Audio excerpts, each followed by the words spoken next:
we've had that in the playbook forever. I mean, it's. I think the first time we ran that was 2001, so that's just part of the offense. But what we had found was a particular formation that they weren't adjusting to very well, and so we screen, and we knew at some point the double pass was going to be there. So we were getting some cover 3, and I rolled the dice a little bit, thinking I was going to get cover 3 in this next one, and that's the best coverage to run it against. And it was set up because we had run the screen so well that the corner, as soon as he saw the screen, he came up, and we got the pass in behind him. So the first one, all of those screens that we threw were forward passes, except that I call it a double pass. It's not a double pass because the first one is a lateral.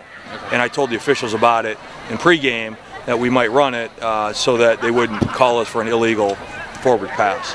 So we practice that every week, once a week, and when it's there, it's there. Now it probably won't be there again because everyone's going to see this film, and that's a play you get maybe once or twice a year that it's going to work. So at any rate, we had stole momentum. I think because they had scored, I think we matched the score, so we stole some momentum back from them, and then that defensive touchdown really started an avalanche, of momentum. And that's, football is a game of momentum, and I talk to the guys all the time that momentum is just perception.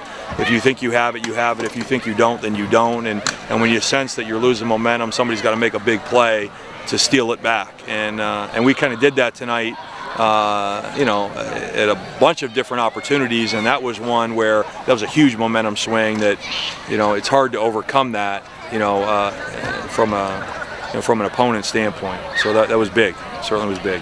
I think we learned maybe what our potential is right now, and I think we've scratched the surface tonight. But this was tonight. You saw Albright football tonight, and we didn't necessarily see that last week.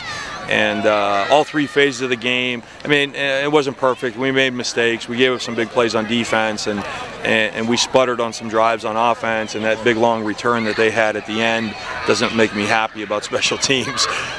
So we got to iron out certainly the mistakes, and you can't make mistakes like that if you're going to compete for a championship. But the thing I was most pleased with was overcoming the adversity of last week. Starting the season with a loss like that, and be able to bounce back in grand fashion.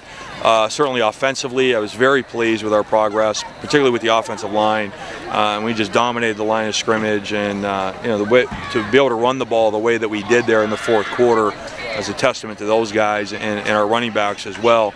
And we made some plays in the passing game, more certainly this week than we did a week ago, but we also missed some opportunities, but we're growing up at the quarterback position right now, and I think we're going to keep maturing, and hopefully this bye week will help us to do that.